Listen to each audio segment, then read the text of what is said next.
Hamscher, whom I've encountered in some odd places over the years, because I think it's fair to say that the two of us, he far more than me, have been in more provincial archives in France than any other early modern French historians. You've been in pretty much every I one. think John Merriman might beat us out. That's true. But John's that's about been a it. lot. But he's not early modern, so we don't know. Yeah, that's true.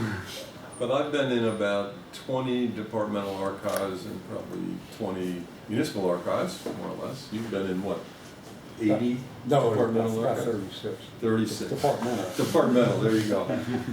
But not as many municipal. And so you think about what it's like to go to lots of different archival deposits, because each have their own sort of culture, as Suquan has discovered. And so has Ashley. You've been to several as well. And so, and I'll mention that Professor Hamscher's done 3 books. One was a path-breaking book that, as he knows, I think is one of the great books of our field, and a really path-breaking book. It was the first book to me that really broke the mold on the way people thought about Louis XIV. His book on the Parlement of Paris after the Fronde, looking at the actual compromise between Louis and the Parlement. Not that Louis just sort of imposed and did whatever he wanted, but that there was a negotiation going on, and both parties got something that they really wanted, which was a template, I think, that other people build on, including me. Well, I don't really consider myself a Louis XIV historian, but some of the stuff on Louis XIV I did a little bit.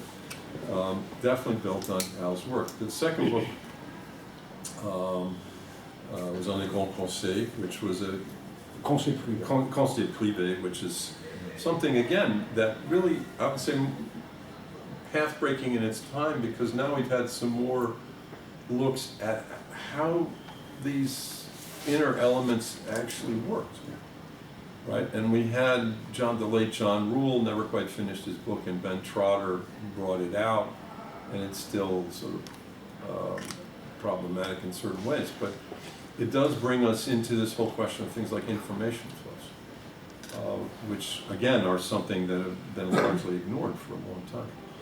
And then lastly, his book on the frais de justice, which is when we kept running into each other in archives or in mediocre Moroccan restaurants. In one particular case. There he is, sitting way in the back, the only guy in the restaurant. My wife was actually with me on that. Yeah, and so today he's going to talk to us about adventures in regional and national archives. Well, thank you, Jim. And I didn't think of the word adventure, but Jim did, and I think it's appropriate. Just to say a few words of thanks. I don't need to talk about Professor Collins as a scholar and a colleague. We can dismiss that because we have a limited time. It's quite well known. But the 2 things I'll mention is that how much he cares about you guys. He really is a dedicated teacher, and he wants his graduate students to succeed. And he's had some very good ones who've done some very fine work. So you're in good hands, and you ought to be thankful for that. As a colleague, I'm just being very rapid here. I have at home, he once took some notes. He probably forgets about this. He once took some notes on 3 financial accounts from the late 16th and early 17th century. Handwritten scrawl, become a paleographer. And buried in those notes, he sent me a Xerox of these notes. I would have brought them, but I didn't want to pay an extra luggage fee. And he had one little section on some domain expending for justice, and it was just perfect. It was one of those little magic bullet things that provided actually a very good transition from one chapter to another in that last big incubus, that monster book that I did. And also, he does things that one doesn't have to take this kind of initiative. I mean, a very seminar like this, it's like herding cats, bringing all these people in. It's a tremendous amount of time, and I'm very much appreciative of that. And then he and Mac Holt established with the University of Rochester Press an outlet for younger scholars to get their work published. And I read a number of the books in that series, not all of them in France, but even some other ones, and they're really outstanding. And all of these people have gone on not to disappoint. And so Professor Collins deserves respect on multiple levels. You know that by experience, but I just wanted to mention it. All right. I'm glad that I'm doing archives. I don't particularly like to talk about what I've done. It's just not in my nature to talk about myself and about, oh, I did this in this book and I did this in this book and whatnot. I mean, and in that sense, I'm a St. Paul person, judging by their works, not by what they say. And so I wanted the opportunity, because all this is about you. It's not about me, it's about you. Whether I might be able to provide some insights. Because I added it up, and I think I've spent more than 12 years of my life in France. But not touring, not going to fancy restaurants and whatnot. Almost every waking hour was in the archives. And that's a lot of years, and you pick up experiences. I wouldn't speak about this subject had I just done those first two books, because they were essentially Parisian-based. One on the Parliament of Paris, the other on the Privy Council, which is the judicial branch of the King's Council. And so I worked in a lot of repositories, but the ones you would expect: the National Library, the National Archives, the Arsenal, Foreign Affairs, War, and a few outside of France, England in particular. They had papers that interested me. And so that would have been it. But then here's where the adventure takes place. One thing I like to do in the archives, I'm not saying anybody should do this, it's just something that gave me pleasure, even when I was in my 20s, was at the end of the day in the archives, I used to like to pull out a volume or a box of documents that had nothing to do with what I was doing. They might be in the same general period, but I would look at a box of naval documents or something, and just to look at them. And so I found, there's a famous jurist, well, there's a family called the Joly de Fleury family, and their papers are magnificent, and they're at the National Library. And I pull out a few volumes on this business about funding the criminal justice system. And one of them, Guillaume François Joly de Fleury, was the Procureur General, public prosecutor, at the Parliament of Paris, a very well-known jurist. And it was a 100-page handwritten manuscript, 100 pages from a person of that quality. And I said, well, I've got to take a peek at this. I never even heard of this subject. Why is he spending so much time on this? And there were associated volumes too, because he had correspondence with every of the local prosecutors in the Parliament's jurisdiction, and collection of volumes of hundreds of these letters. And I got to take a look at this. In other words, I was captivated by it. I think there's a French historian named Catilla Béguin. I don't know if you've heard of Catilla Béguin. I wanted a third book to be on the Prince of Condé. I wanted to try to write a book that somebody would actually, somebody like my dad could read. And Catilla was working on the Condé as well, and we were always negotiating with each other. Well, I'll do the cultural, okay, I'll do the political. And finally, when I said, now, Catilla, I'm going to do this thing, she said, thank God I don't have to go negotiate with you anymore as to who's going to do what. Okay. So I've gone through these papers, but what it led to was a project that lasted 35 years. That last book I did was very long. It's a door jam thing. And it took 35 years to do it. Because of the archival work that it entailed. And so that's how I ended up on this adventure that ended up being 35 years research with writing. All right. It became quite evident in this work, when dealing with that subject of funding the criminal justice system, that three groups of sources would be important: the French intendants, local administrators, okay, and two levels of accounting, two levels of financial accounts. One, a lower level, subordinate level, the Bureau des Finances, right? And the other, the Chambre des Comptes, the Chambers of Accounts. So there's three big chunks. Okay.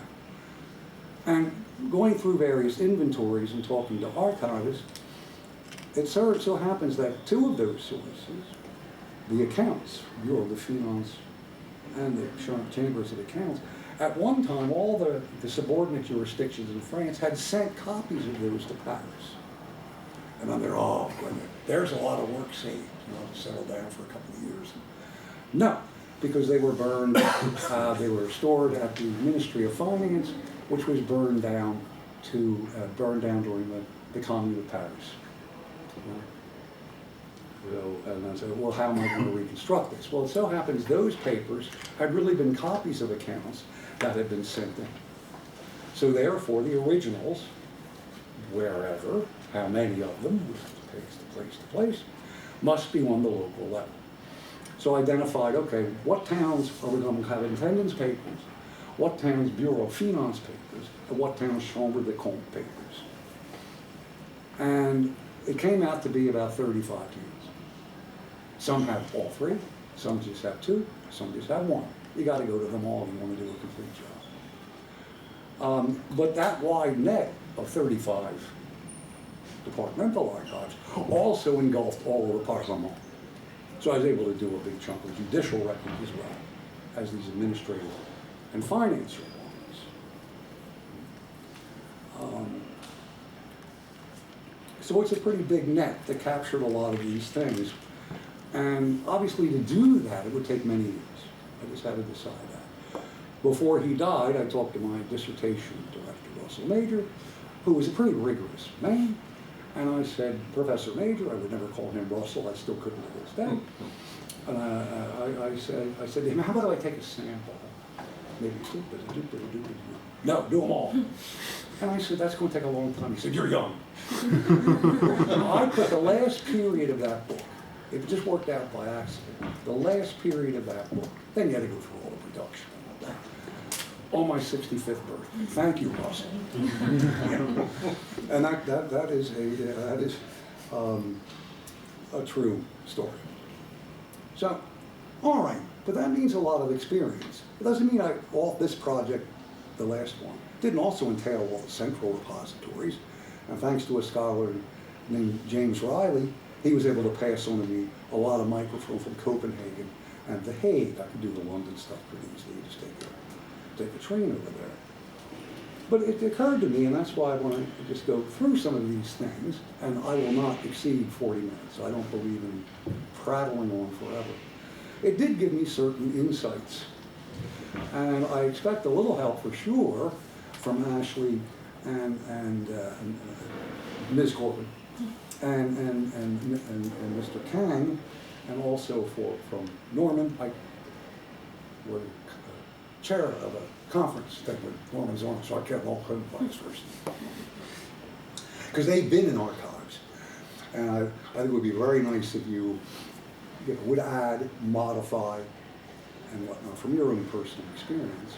The rest of you are either heading off, right, and you might pick up a few things. And so what I'm going to say are pretty straightforward and modestly offered things, but they come from many, many years of experience. And you might find them helpful. One, I want to first talk a little bit about some practical matters. And then I want to talk just a few minutes about, I'll finish in plenty of time, tactical matters.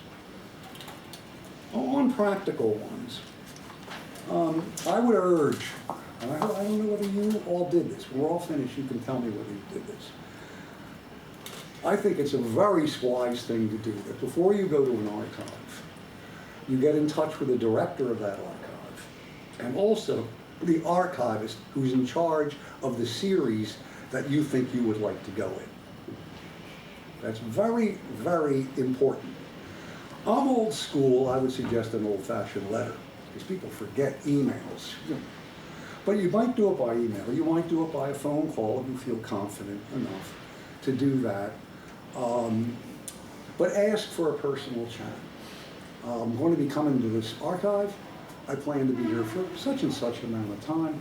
At the moment, I'm working on this project, and I think the sources I'd like to see are A, B, and C. But I'd like to talk with you about it. And why would I do this? Their knowledge is invaluable. First of all, it's the polite thing to do. You're not exploiting people. It's the polite thing to do. Second, they want contact with the public. In the medical field, archivists remind me of pathologists and radiologists, in the sense that they don't deal all that much with the general public. Right? But they like to. And if you ever get around a pathologist and a radiologist, and I know a number of them, not just because I'm getting old, but because they're friends of mine, they'll go on forever about what they know. They really do want that contact. And in France, this is particularly important because we're dealing with highly trained people. The École des Chartes. Right? That's where these people come from. It's one of the 7 grands écoles in France. They know a lot. And I think it's very important that they want contact with the public. And they're tremendously well informed. And right off the bat, when you go to an archive, they might think of some papers that you haven't thought of. Oh, I'm going to come there and look at A, B, and C. And I can see an archivist say, yeah, you're absolutely right. But here's D and E that I know about. And I think it might have some connection to your work. So you can really dig into this through these personal contacts. Second, and I want to make, on this, I really do mean this. This is very important. All archives have your inventories of documents. Your inventories of documents. Some are published, and they go back even to the 19th century, certain collections. Others are unpublished inventories that you have to look at the spot. Maybe now they actually have them on the net, possibly. But every archive, particularly as you go down from the hierarchy, obviously less so at the National Archives, it's been there forever, or the Bibliothèque Nationale, it's been there forever. You go on down in your departmental archive, they have a lot of documents that have not been inventoried whatsoever. And you can uncover things by talking to these archivists. I'll give you a concrete example of this. And my wife, who was is retired now, professor of French, occasionally would go to me at the departmental archives if she wanted to see the town. If not, to heck with it, I'm staying in Paris and do my own work. But being a literature person, she does Francophone. She's written a number of books on black Francophone, or Francophone literature in black Africa. She could just take some books with her. And so I talked to, her name was Agnès Parmentier back in the day. She was the head archivist and director at the Hérault, which is the archives in Montpellier. And we got chatting, and she says, well, what are you looking for? And I said, well, your Chamber of Accounts documents, the inventories, they don't have any of the things that concern the royal domain, which is what interested me.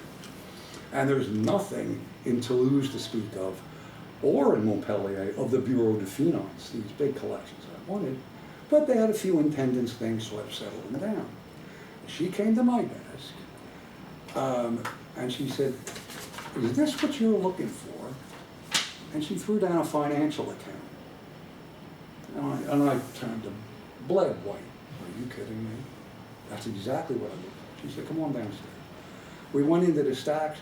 There were 12 meters of uncatalogued documents of exactly what I was looking for. So the next summer I went there for 2 weeks and actually made a provisory inventory, and she allowed me to purchase microfilm at a very reduced rate. So we had a deal going there. But had I not talked to her and had her do a little digging, those papers would still be uncatalogued. They're not in any inventory. And I can't emphasize that more. To talk to these archivists, what else might interest me? And you might just uncover things like that. Your life might go without it, but you might uncover some things. So that's another one of why I think you should talk to archivists. Don't think that everything's been inventoried. There's a lot of stuff in these archives that's laying on the shelves and nobody's gotten around to it yet, of doing something with it. And they can root out these things. Can I jump in for 1 second here? Yeah, sure. To follow up with that point, don't forget that new papers are constantly coming in. Yeah. Right? Families give papers, there are new jurisdictions. A lot of times, material that was supposed to be turned over to departmental archives, like parish archives, was not turned over decades ago, and then as they got a little more efficient, shall we say, in the last 20 years, Many of those things have come in, and they are not inventoried. And often I've had access to parish archives in Brittany where the archivist was the only person who knew and said, well, we're cataloging these right now, would you like to read them? So there are things in the archives that's a constant process, even though it's the Ancien Régime or 16th century. That doesn't mean that all of the collection is complete based on what they had in 1900 or 1950. There's a constant process. And many family papers from the prominent noble families that you might be interested are particularly that's the case, where suddenly they're willing to open up a private archive or to give a private archive to a departmental archives. That happens a lot more than you might think. Absolutely. I mean, Jim didn't mention this, and I'm going to be then move along. I'm going very rapidly here. I will not take 40 minutes. I want to hear from you, not me. But for the last 10, I have a side field I do on American cemeteries, the cultural history of American cemeteries, of all things. I edited a book called Kansas Cemeteries and History. Some great scholars. And so as I get older, I want archives close to home. I'm only 45 minutes from the Eisenhower Presidential Center, Presidential Library for Eisenhower. And same thing there. For years, I've been wanting to get into Mamie's papers. But they kept on getting in like John Foster Dulles papers, and he always is going to have a trump card of what gets. But finally, after a number of years, they opened up Mamie's and began to catalog. I was able to see some stuff before they released it and whatnot.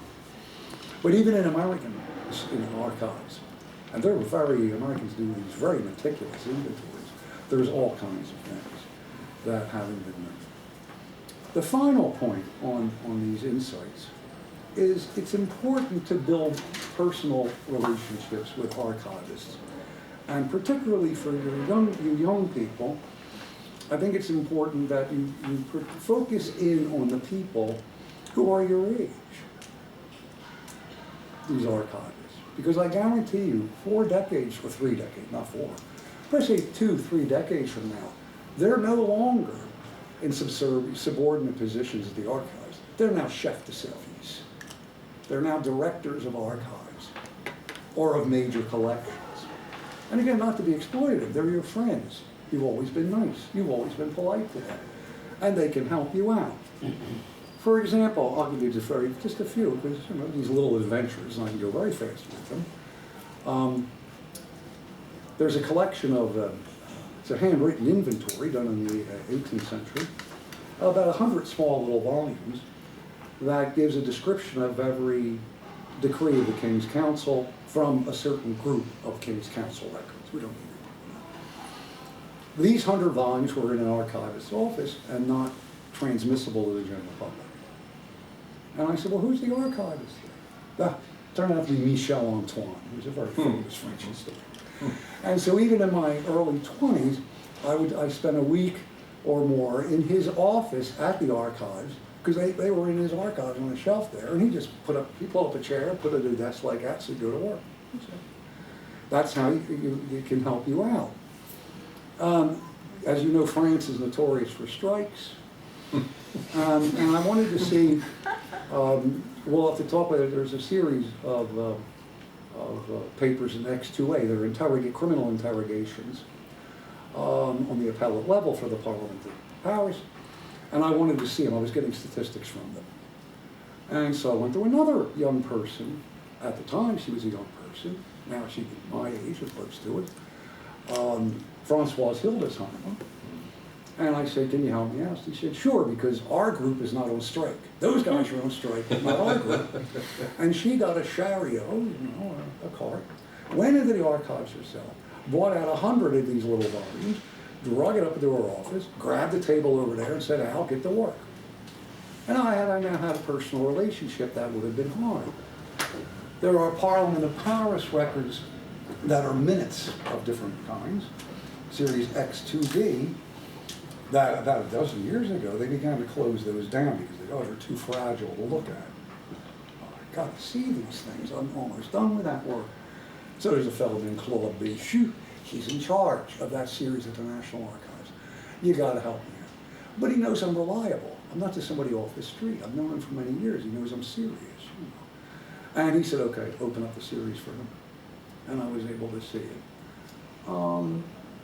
owing to those kinds of personal contacts that are very valuable, there's some archives, in provincial archives, where I work in the stacks. I don't have to fill out any paperwork whatsoever or sit in the reading room. They'll just let me go back there, so no one will put stuff back in the proper order. Montpellier is one, Lyon is another, Bordeaux is one, Lille as well. I got to know these people. And they said, we trust Al, we know who he is, he's a hard-working fellow. And, okay, we'll make this accommodation for you to help you out. Right? And a final one, there's an archivist named John Eric Jung. He must be Alsatian, I-U-N-G, who was a young director of archives in Nancy. And on my financial accounts, they're in livre tournois, they're French money. But other accounts are in livre de l'or, and the amounts are much higher. You have to deflate. I can't have time to go through the literature to find a formula or whatnot. But Monsieur Young, he said, go do your work around here, I'll work it out. And over a few days later, he came in with a formula. You know, take a French livre, 26 by 53, then multiply by 2, boom, you got the number. And I knew from marginalia that that a formula worked. But I could never have done this had I not made contact with him, and he rendered me that valuable service. So to end with these things, don't hesitate to deal with these people. And if you're shy about your French, and we probably all are, we're not native speakers, don't worry about it. These are very kind people, they're very well trained, they know what's going on, they don't expect imperfect subjunctives tossed all over the place. They'll get the job done for you. And also get a reputation when you go to archives, because some of them are going to be back again and again and again, of being, as the French would say, sérieux. You've got to be sérieux. An archivist knows who's kind of wandering in, not knowing what they're doing, God bless them, and somebody who is really very serious. And they'll pay attention to that. And so when you work at these archives, don't, unless something comes up, don't go showing up at 10 o'clock in the morning, right off to a coffee break. Oh, I got it, it's lunchtime, and I'm going to leave at 3. They're not going to take you serious. If you can, open it up, be first one in line, and make them throw you out at the end of the day. You'll build a reputation as being serious. So if you need an accommodation or help, just like, hey, help me out find something, they'll say, well, normally I'm a busy man, I'm a busy woman, I don't have time for all this, but oh no, Al needs some help. We know he's serious. Let's see what we can do. So these personal relationships are really important. And a final point on this issue, understand that in a departmental archive, you have a certain amount of leverage because their budgets are based on the number of readers they get. They want you there. Maybe not the big ones, they could care. Bibliothèque Nationale, but National Archives. But the funding for the National Archives is not the same as the funding for the provincial archives. The provincial archives is the local prefect that determines budgets, not the central administration. And they go through figures. How many people are coming into the reading? That's why they have those registers. Look how many people are coming to our place. So they want you there.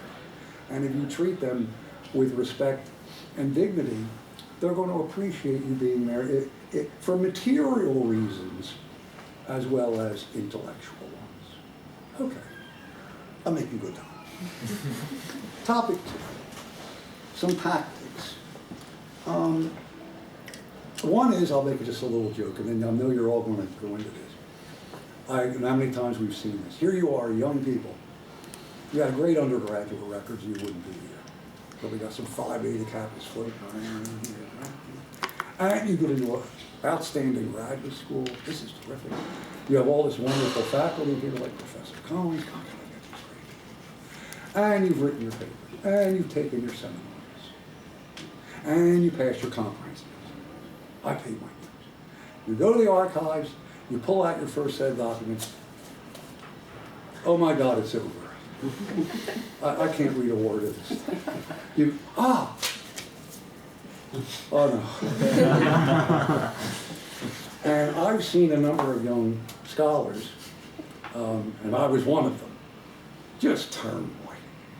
All of this work, I wonder if I can get a plane ticket home because of reading this kind of handwriting.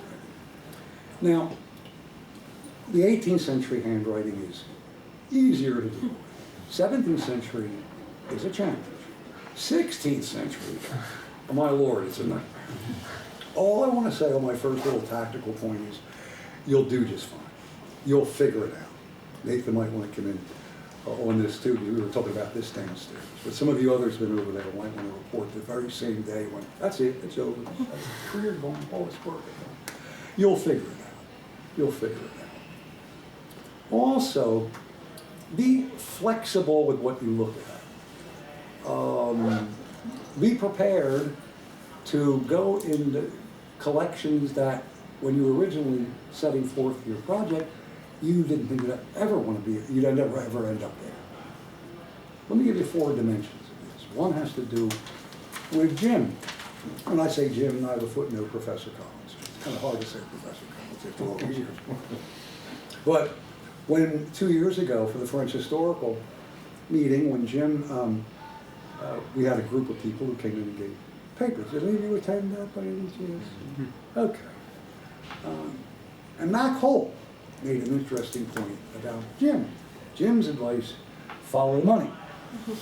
Mac Holt was talking about follow the money. That's a good follow. Because I could imagine somebody like Mac Holt saying, I want a civil disturbance in Dijon in the 17th century.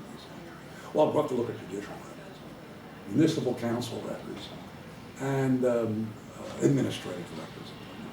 But if you follow the money, all of a sudden you find yourself getting at the tax records. You find yourself getting maps out to find out who was living in what neighborhood, running a little genealogies to see who's related to whom in some of these riots and whatnot. It's a very wise thing. Follow the money, if money is what you need to follow. But the idea of follow. My little take on it, but it's from my own experience, is follow the marginalia. I can't tell you the number of documents. Oh, there's a little scribble. What the heck is this? Got something to do. Concrete example. Has to do with people convicted in the superior courts and in the lower courts by the marechaussee without appeal to the galleys. And when you go through records and transferring from one place to another, bread records, you know, who's getting fed how much rations a day and all that. They're there and then they disappear. Wait a minute, where are they? Now I knew what was going on, but you got to prove things.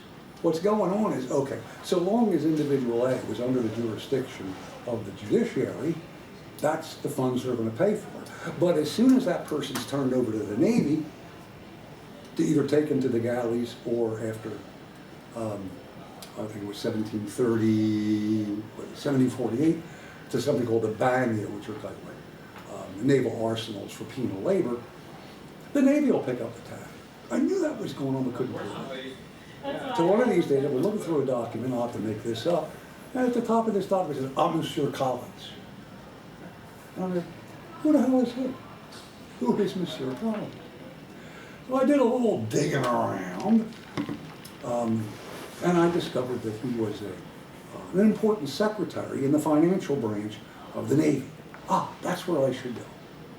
And the next thing you know, I was in the Marine Archives, the Navy, Marine, in series, I wrote them down, B6, D5, and E. Hell, I'm doing all this work for all these years. I never thought I'd end up, what am I doing over in these naval archives?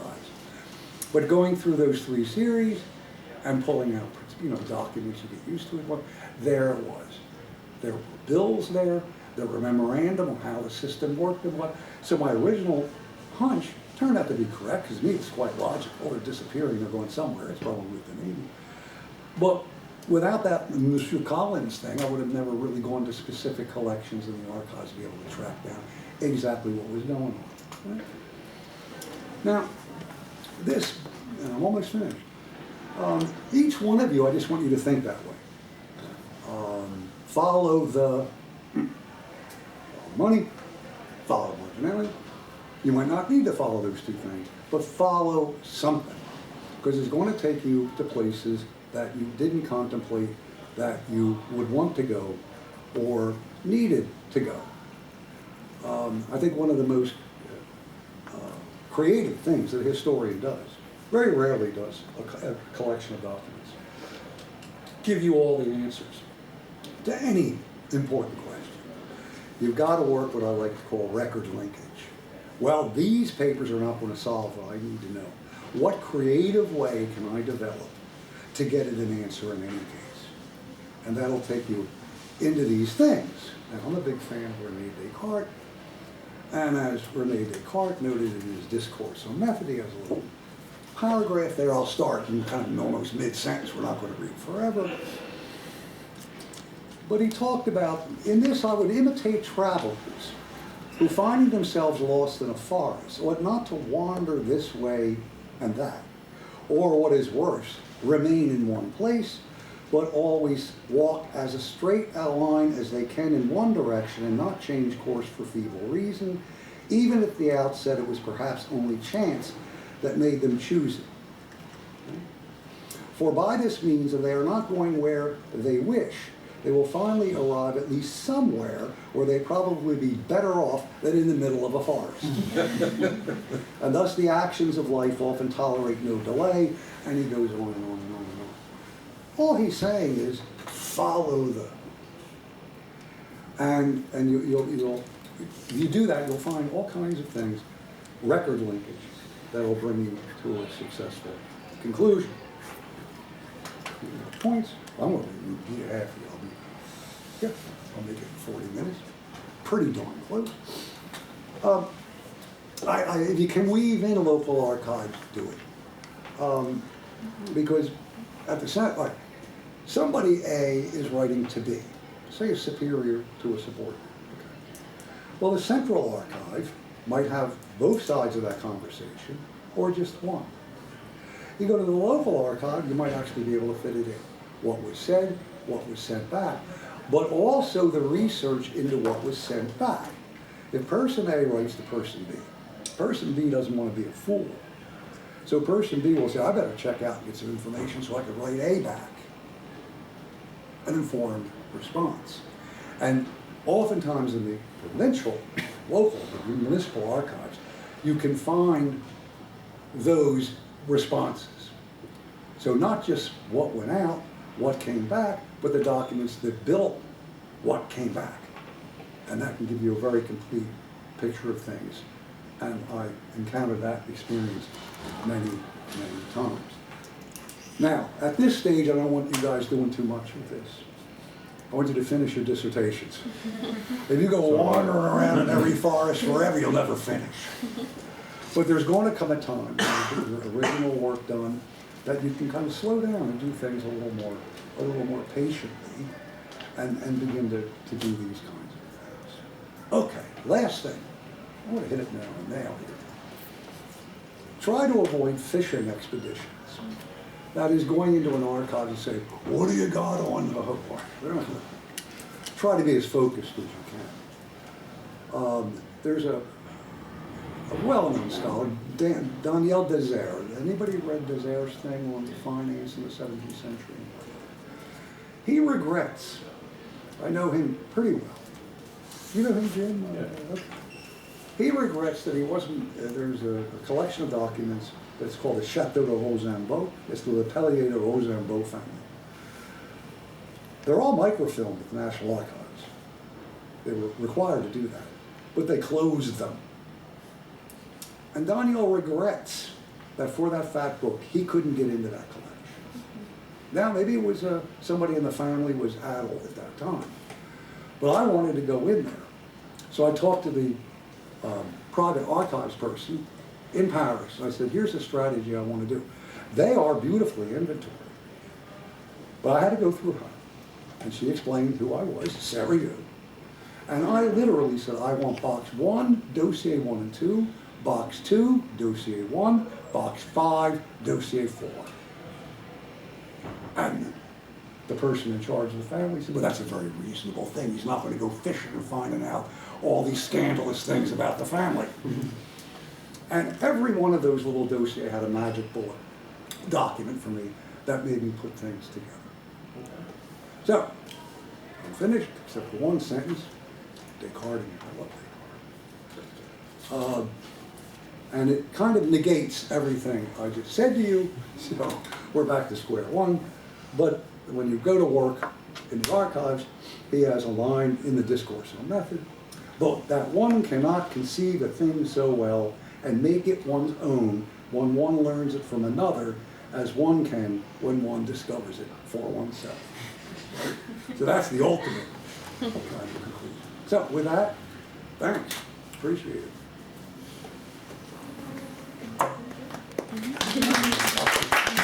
I have one late arrival in the back there, Elizabeth Cross, who has recently joined our Hi. faculty here. You might have made, with the local archives and different kinds of archives linking together, I think. Exactly. Right. So I think the rest of you know me, but I'm an assistant professor. Here Oh, at I read Georgetown. about it, I researched. Oh, great. Okay. Hi, I'm Elizabeth. Sorry I was late. That's okay. So, the three people, I count Elizabeth and I, who've been to archives. Tell us a little bit about your experiences. We'll see Jacob later, he has to run out to, I don't know what, but he'll be back to the reception. Does he have class now? I think he might. Yeah, he's TAing right now. Oh, that's right, he's freeze. All right, we'll come back later. So, archive rats. Okay, just for me is actually fourth year is last year September I visited like first is the Department Archive at Saint Maritime at Rouen. Mhm. Is first I continuously is like remind me of the like your like experience. You said that like the first experience of the graduate students at the like archive is at the see the document that oh my god.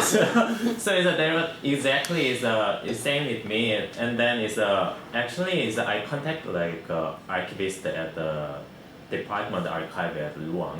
She told me that it's like first of all is I need to go directly to the like Paris archive because it's a Protestant issue, especially is the French government is the document related to the like Protestant issue is conserved like first at Paris, and then is they like distribute like that like document in the provincial archive. So is first is I went to the like Paris archive, and then is I found that like a consistory like archive is also is conserved at the Paris archive.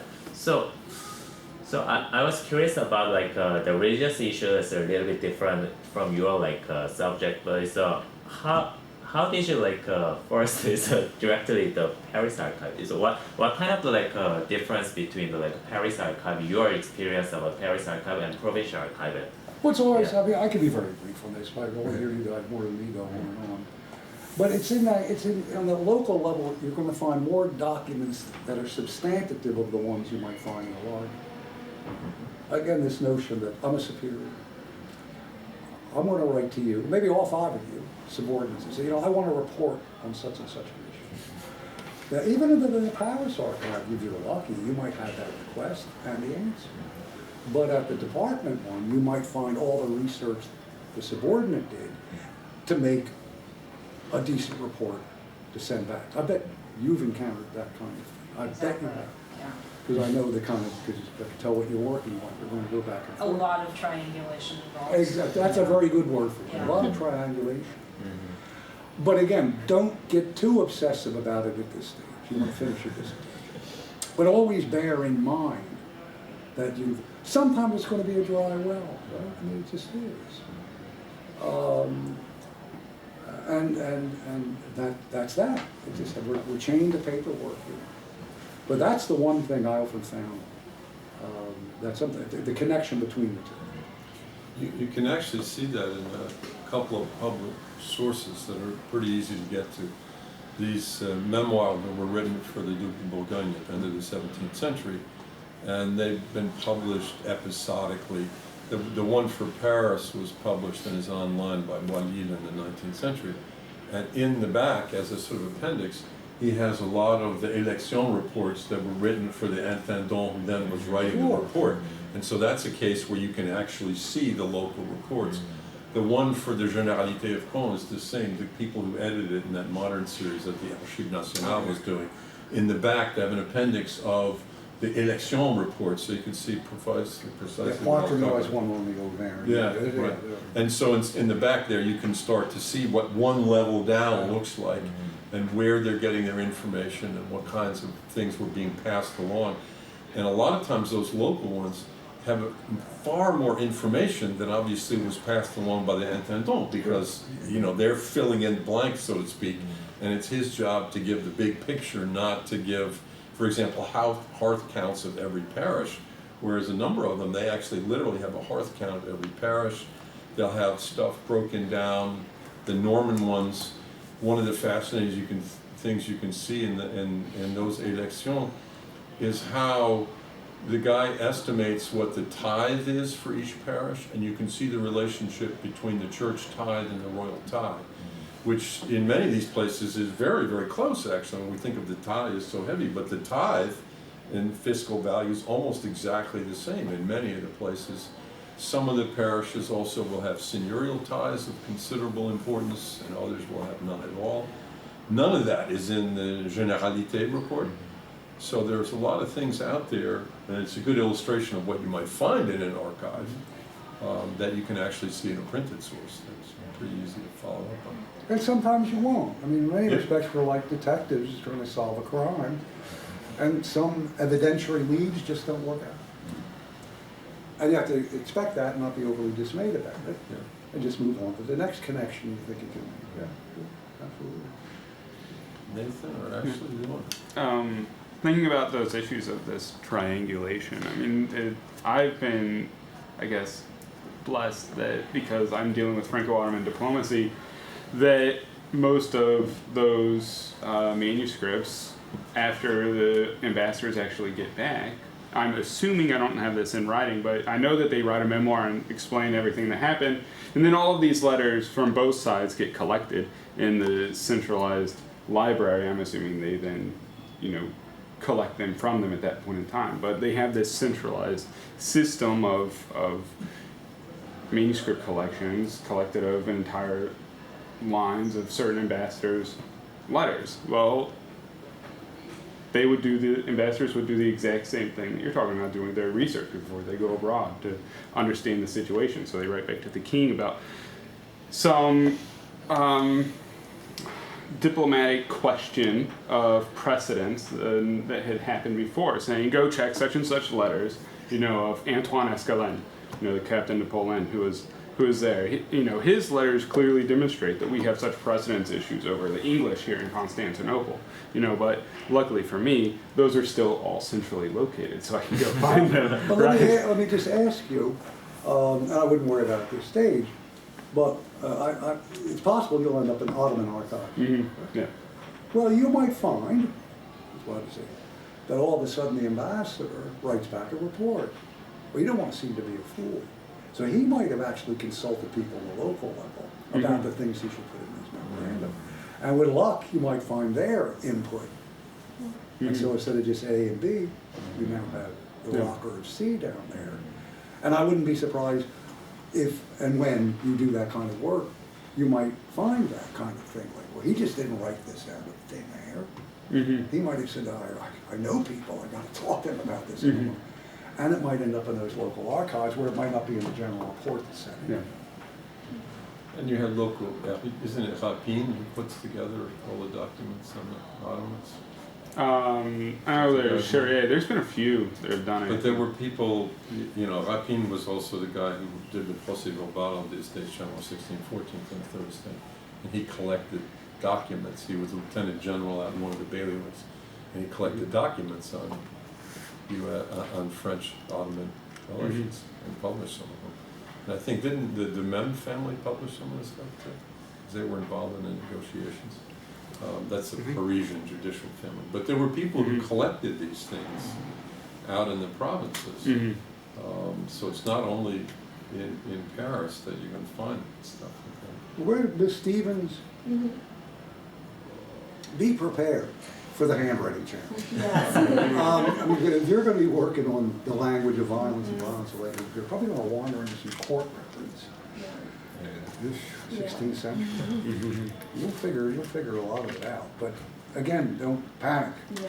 What, Lee and Jacob had to go out to class, and Ashley have all taken that paleographic class taught by Smith from the École des Champs. He comes here once every 3 years. Barbiche used to do. Barbiche used to do that.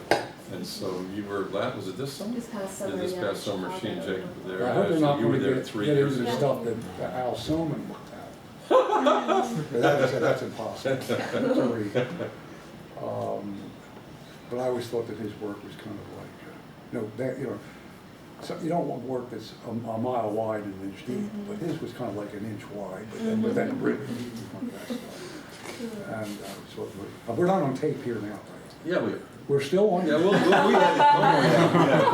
Don't worry. The first time I ran into Al Soman was in the BN, and he's there with the Président de la Salle, and the two of them were looking at this document, and they're arguing about what it says. And I was, relatively new there, but I had been for a couple of years, so I could read this stuff pretty well. And I think, I think that says, I think you're right. I think that's what it says. And so someone comes over to my table and he says, "How the hell did you learn to read this stuff? What are you You're doing?" pretty good at that. And he said, "Well, that's so." You wander back further in time than I do. Yeah. But blasphemy, you're working on blasphemy, you're probably going to find the same thing. Yeah, You're really going to have to go kind of deep to find out exactly what's going on in that. yeah, deep and wide both. I had to look through civil and religious documents for months, it felt like, before I found the word blasphemy for the first time. So it was a lot of scanning of documents for me. And one thing I really noticed, I went to 4 different provincial archives, is how they're all so different as far as how many documents you can request. The most liberal one was Trois, where you could request 5 at a time, and as many as you wanted all day long. And the worst was Auxerre, where you could only request, I think, 2 or 3 in a 1.5 hour block, of which there were 4 for the day. So I could only get, I think, 12 documents per day. And I was there for 1 day, so I had to be. Could you double up? Really Could you get like no. 2 at one and then 2 again, and you'd have 4 at the same time, No. or you'd have to return the first 2 In together? every archive, you could only have 1 document in your possession Okay. at one time, but you could have them hold But on to. I wonder, a I'm just couple of asking, ones. I wonder, it's a what-if question, eh? My very first little piece of homily was right before you go. And I wondered if you hadn't written, because that's obviously a director who's being pretty tight on this. Yeah. And constantly, I have very limited time. And here's really what I'd like to see. Yeah. Can you help me? And might be some person who's just not very nice and say, no. Yeah. But it might be somebody who say, well, now I understand what you're up to. I see your problem. You got, yeah, come on in. We'll give you some more things. So this writing in advance can really be useful. I can't promise in that case it would have been, but it could have been. Yeah, I'll follow up on a story with that from a couple of years ago. I was in the archives in Mechlin, and I was only going to be there for a couple of days. And it's one of these ghastly buildings from the 1960s and 70s, and the archives are in about a 12-story tower. Yeah, they used to have that. Right? You've been to those, right? Yeah. It's a horrible building. And it's a charming town, it's a lovely town. And the reading room was perfectly nice, not all that big. And so I wrote to them in advance, and I said, I'm only going to be there for a couple of days. This is what I'm going to look at. And so I get there, and the elevator breaks down. And so they can't go up to get the documents. So the président comes out, the director comes out, and throws everybody else out of the archive and says, well, Monsieur here has come from America to use the archive only for 2 Took you days. upstairs? So we're going to let him stay here, and we're going to get his documents, but the rest of you got to go home. Yeah. So for the next 2 days, I was in there by. Now, if I hadn't written in advance, I doubt very much that would have happened. Yeah. And I tried to be nice and not, because it was like 12 stories, Oh, you yeah. know. I mean, naturally, the series I wanted was like on the top floor. And this poor guy about our age comes down, and he's dying, bringing me my dossier. But that really comes back, I know it sounds so modest, which it is, that I offered earlier, but the building of personal relationships is very important. Do it. Jim said he wanted conversational kind of thing. Reminds me that when I published the first book, which was a revised dissertation, I sent a copy to the general who was titular head of the War Archives. And I got back in my letter. I don't think anybody had ever done that before. Well, he put a note in my dossier that said, if ever this guy comes back, he sees whatever he wants and how much he wants. And I went in there one day with a big list of things, and they came out with a big charity of 20 bucks. At Vincennes? Yeah, yes, in fact. That doesn't happen in Vincennes. I'm telling you, the Send a copy of your book. The French people were furious because they're each sitting with a little thing like this, and they went up to complain to the president of La Salle, and she just went, read it. And this guy was like the equivalent of a lieutenant general. He was like a 3-star general, and so I didn't do that. I didn't think I'd ever be back to that. But I was, and here was this little note turning yellow to Monsieur Hamscher, who comes around here again. He's a good guy. Get him what he wants. This guy was a pretty high general. He wasn't an archivist. He kind of titular head, like a Bailly and a Bios, you know what I mean? Yeah. And They're more important than you think. Yeah. That's a great research. well, topic for Zoe somebody. could, the student Zoe Schlager could take us there. Well, you know, this is actually, if you read the rules of provincial archives, by the way, it almost always says that you promise to send them a copy of whatever research project comes out of this. And if you use an archive extensively, like my Brittany book, let's say, in Ille-et-Vilaine and Loire-Atlantique, I mean, I use the other 3 in various, but those 2 are the main ones. When your book comes out, you send them a copy. Well, Right. one I exception mean, though is that's that just- last one I did, which was really Well, cheap. that's a little different. That's about $120 on there. Wait a minute, I'm gonna have to get it. And that doesn't mortgage, cost, that $735. doesn't cost, that doesn't count the shipping costs, which would be another 100. Oh, yeah, I mean, another Right. $100 for that thing. So. But the general principle was a good one. Yeah. And build those relationships. And they're fun to see somebody who is well, you guys are in your 20s, and you're dealing with each other, and all of a sudden you're in your 40s, and you see each other. Hey, it's just a wonderful thing. And the French are very generous. They're very good people. Again, if you're serious, they'll go out of their way. They want to make your life easier. Yeah, I'd certainly emphasize that business about how important it is to the provincial departmental archive that people show up. And their budgets have fluctuated. And right now, actually, you all are in a better situation because the genealogical wave has crested, number 1, and number 2, most of that stuff has now been digitalized and online. And so a lot of these provincial archives got brand new buildings in the 1980s and 90s with a big salle de lecture. And you go in there and there's 3 people in it now, whereas it used to be, you know, you're fighting for places. University towns is a bit different if it's a place like London where it's a very lively history department, the chairs are all Claremont taken. Ferrand is another, you find a lot of students. Yeah, right? there's certain places where there's a lot of students right away, and so you better get there early. But if you got the Finistère or something on Yeah, yeah. Especially not at Chantonguy is that, because otherwise it was filled with his master's students. But when you go to the places now, there are very few people anymore, and it's very hard for them to justify. One of the problems that this is creating, which the French government maybe could do something about, is that they're cutting hours in all these places. Almost all, I mean, you were in Rouen, and years ago, 25, 30 years ago, when I worked in Rouen for the first time, it was more than 25 years ago, it was 40 years ago, sorry. They were open on Saturday. They were open 6 days a week. Now, you had limited access to documents on Yeah, you Saturday. gotta order the Right. previous day. But they were open for, now they're open, what, 4.5 4 days? 4 Really? 4 days? Yeah. Oh, Is my. it 4 or 4.5? I thought they Maybe were open like for- Friday morning or something. Maybe it's that they not open like a Monday. But they're not open on Yeah, Mondays, they're open 4 days. And but it's like Saturday is like only maybe two every month is only 2 Saturdays. But here, you So know, this is something that's happening more and more. The Archives Departmental, and some of them, the municipal archives in particular, are a nightmare. Where they're open Tuesday morning, Wednesday afternoon, all Yeah, day sure. Thursday, and Friday for lunch. Yeah. Even National Branch Archives, so the Really? Colonial Archives shut down, now I think every week, Monday morning, don't open until 1 p.m. here, there's an interesting age thing here.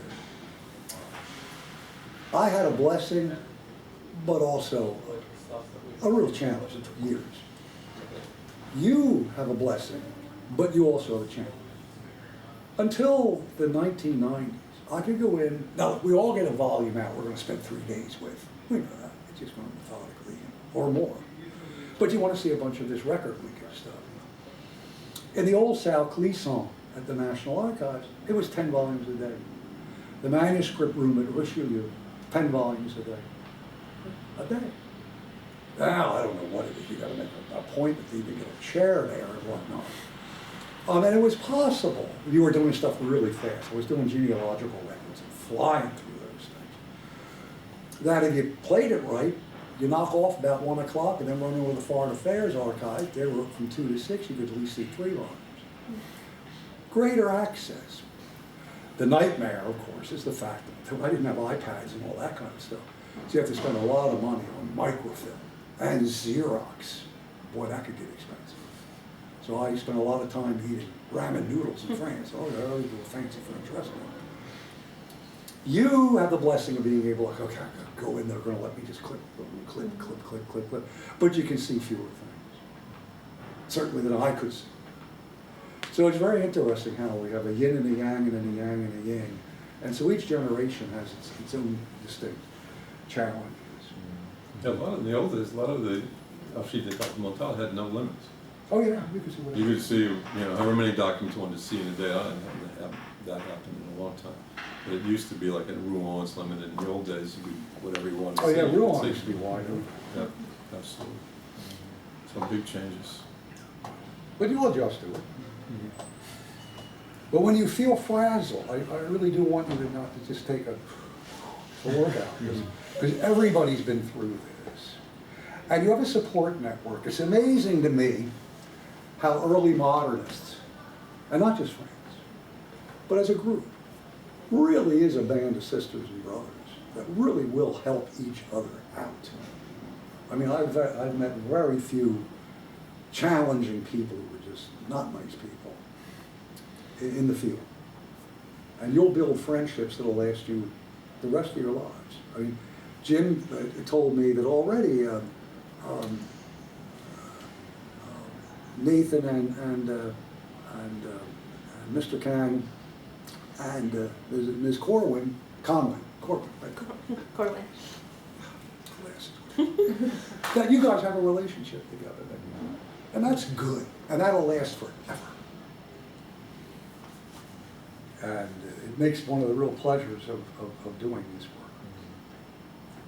Yeah, I don't know about the revolution specialists, if there was Such a cohort, maybe not quite as much. But I still found a cohort in the archives among people who were doing sort of methodologically similar projects.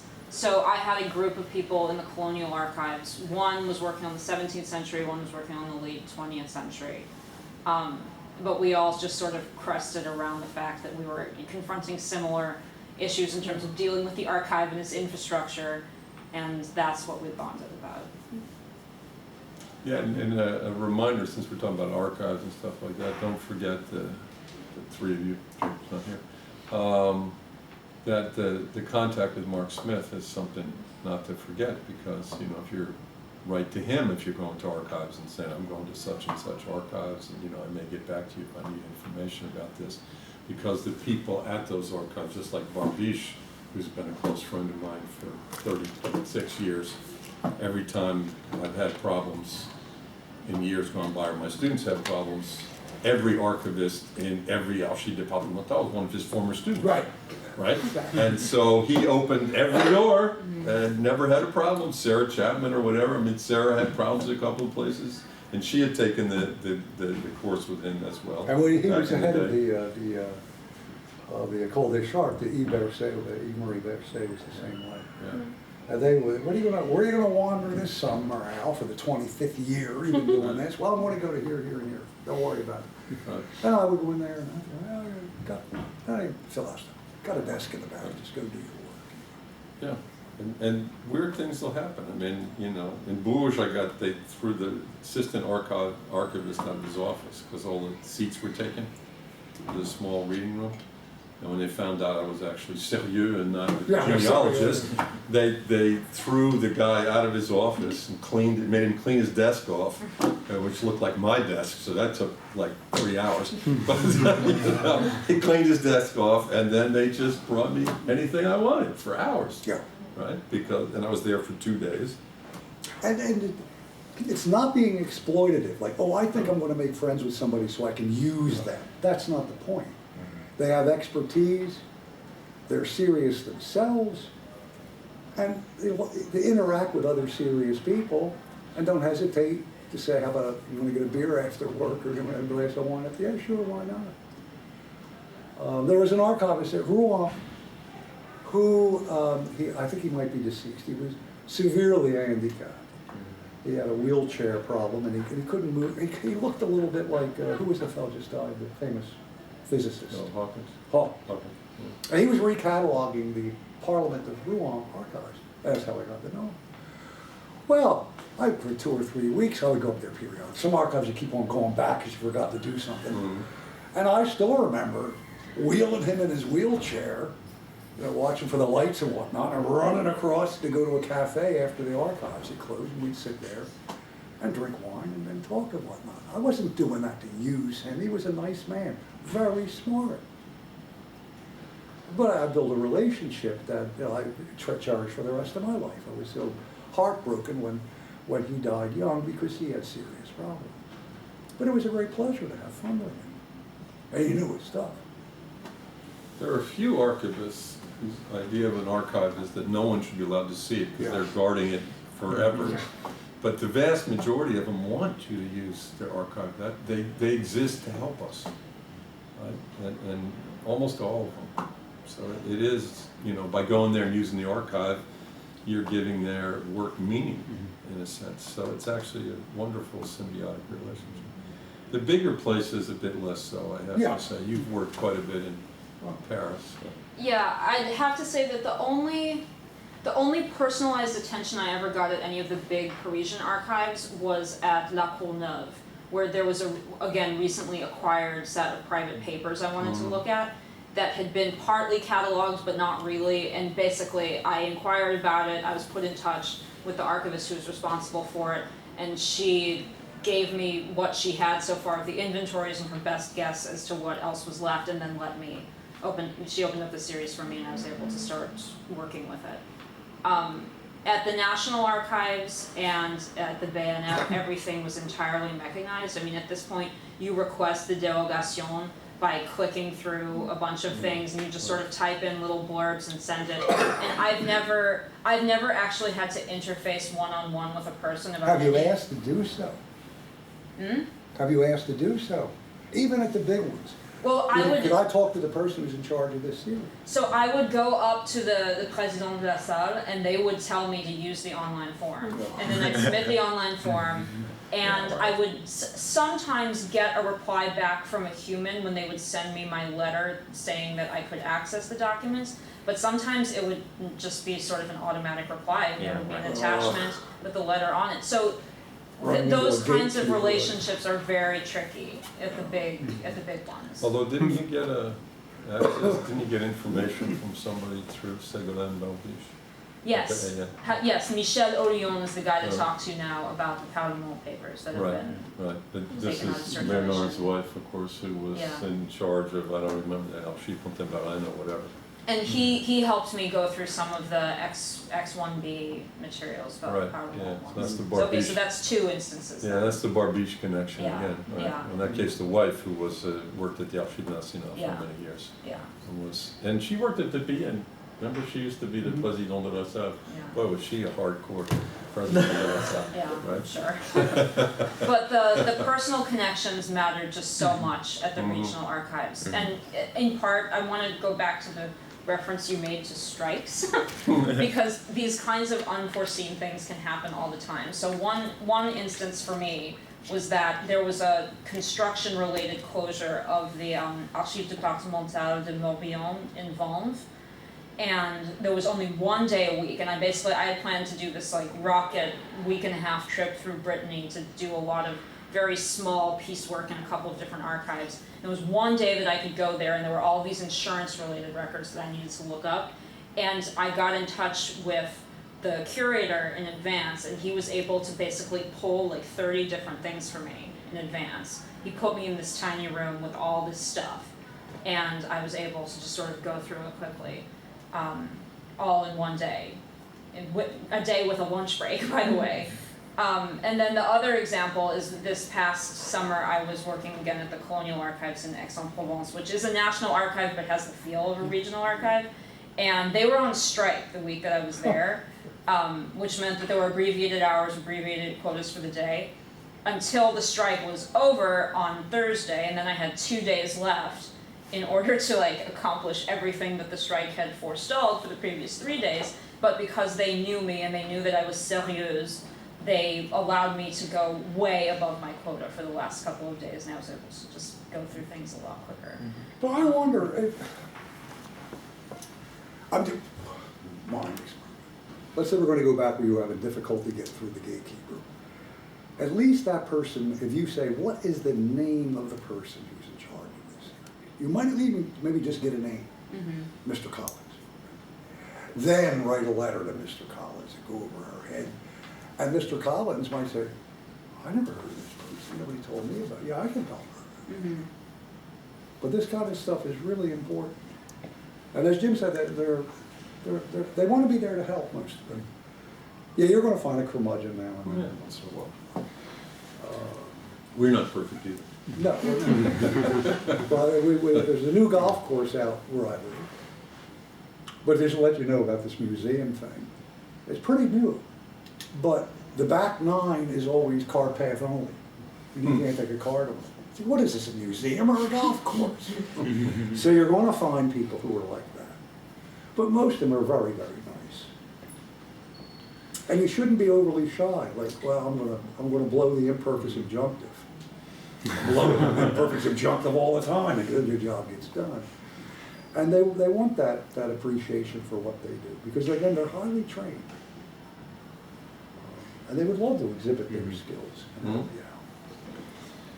To defend the Parisian archives just a little, the BN Richelieu is very different from the BNF, I think, sure because, I mean, but, I mean, they encourage you that if you're going to do extensive time in Richelieu they have an appointment log that you can make for your first day, where you write to them, you tell them, you know, when your first day is going to be, what your project is looking at, you know, the kind of stuff that you want to look at, and they will set out, I think it's a 3-hour session with you where you will have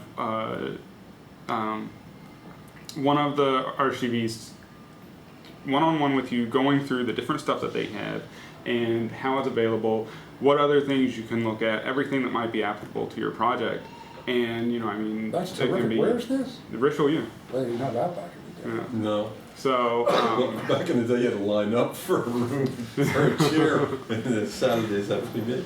and Upstairs sometimes too. Yeah. And sometimes, you know, your bad French can be useful, right? I mean, I had a lot of people, like I speak French well enough, but I mean, just spending enough time with the French accent, like hearing it is devastatingly problematic for me. But, you know, they took a kindness to that. They're like, oh, you're so cute. You can't understand what I'm saying. And, you know, I mean, whereas I thought, you know, more people would be really irritated. They, you know, I was like a curiosity. And Arsenal is completely different. They're even better. People would have like 8 stacks of books. Oh yeah. Yeah, they just bring out, you know, I'm like, yeah, I want to see these 4 manuscripts, and they drop 4 manuscripts on the table. I went to go ask them, how do I take photos of these with a camera? No, like what forms do I have to fill out? This isn't Richelieu. It's easy here. That's relatively new. That draw depends upon the director. Right. But the Arsenal is really, yeah, it's like being in a provincial archive. I mean, they come over, they recognize you. Well, last time I was in there, the director came over and showed me the catalog and wanted to make sure that they had all the books that I published. And he said, oh, is this all your books that you published, anything new since then? It was the way of reminding me that I hadn't published these 2 books I'm supposed to publish. Still working on this this week. All right. So, anyway.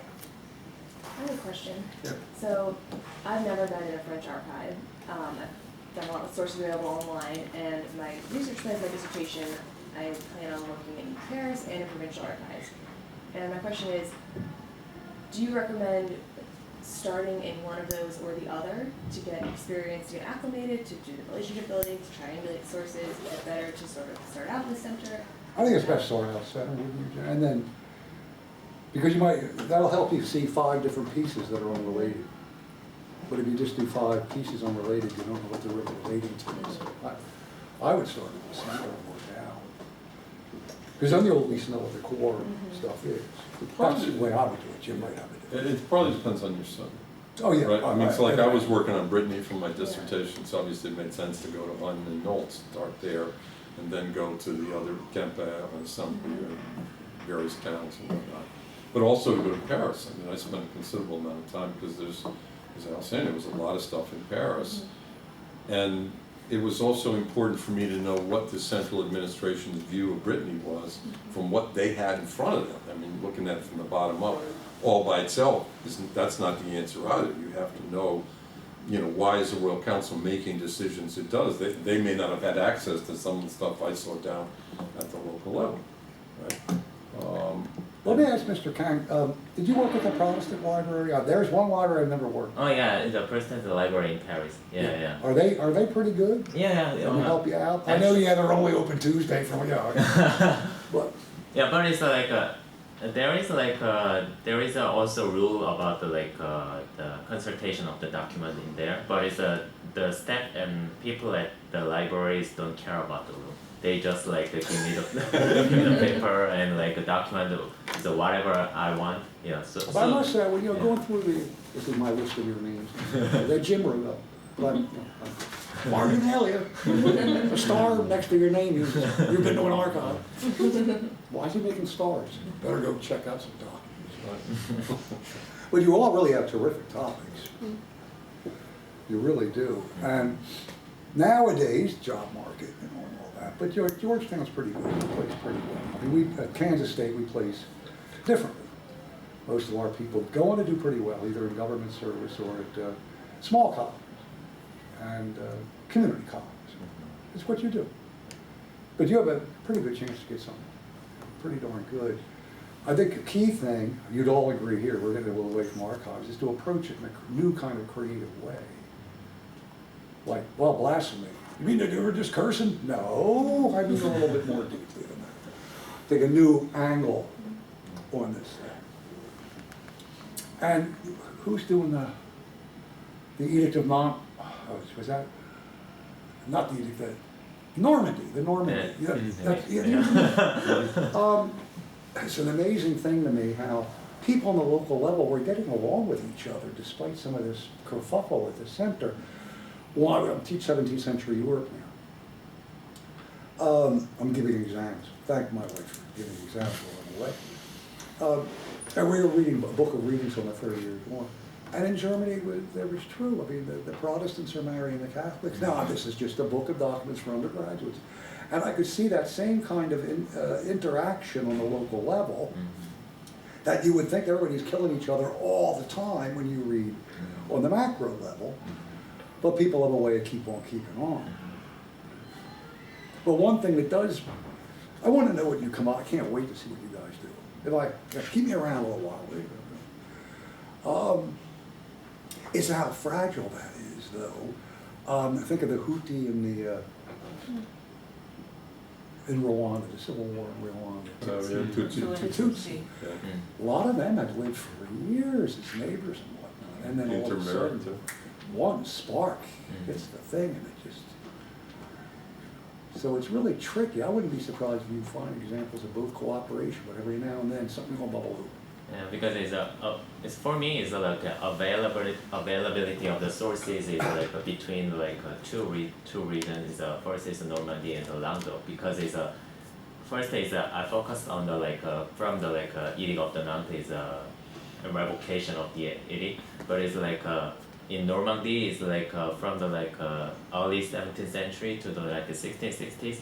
There are very few sources about a Protestant issue, but it's compared to Normandy, Languedoc is more different. Yeah, it's early 17th century, even maybe 1630s and 1640s. There are many abundant sources about the Protestant issue in the local area. Yeah, so there is like a difference between them is like a real, yeah. I just wanted to ask you a question. I know this is stuff you do over a wine, but still it interests me. Well, we'll get to that in about, So Ms. 2 or 3 Stevens, minutes. again, explain to me, I'm not being critical, I just want to know the nuance. What is the difference between language of violence and violent language? What's the point you're trying to make in that Yeah. dichotomy there? So when I'm talking about language of violence, essentially what I'm talking about is, Merci. let me actually start with the latter. I'm talking about violent language, I'm talking about the use of violent metaphors in political discourse, or the use of particular words that implies violence separate from writings that are actually discussing the experience of violence. When I talk about the language of violence, I'm talking about the way in which people recorded and described their experiences of violence, or more generally violence during the Civil Wars. So what I'm interested in is how that descriptive language about violence becomes then violent language in more of a metaphorical sense. Well, rhetorical it's sense. just when I saw that topic, I know it's later than your period, but one person who was a tremendous mentor to me over many years was Nicole Caston, Languedoc, Criminality, and her husband Eve. And they were very much interested in what are the words to set people off, and what kind of insults do they use, and all of that. I mean, all of your topics have a potential to be really creative. I mean, imagine you're doing something diplomatic that's not just straightforward, old-fashioned diplomatic, but you find a twist, right? You maybe ask a follow the money or follow the marginality question. It might lead you some real insights about the whole process of diplomacy. That people would say, this is really this is interesting, it's different. The blasphemy one too. All of them. Our own version of linguistic terms. Yeah.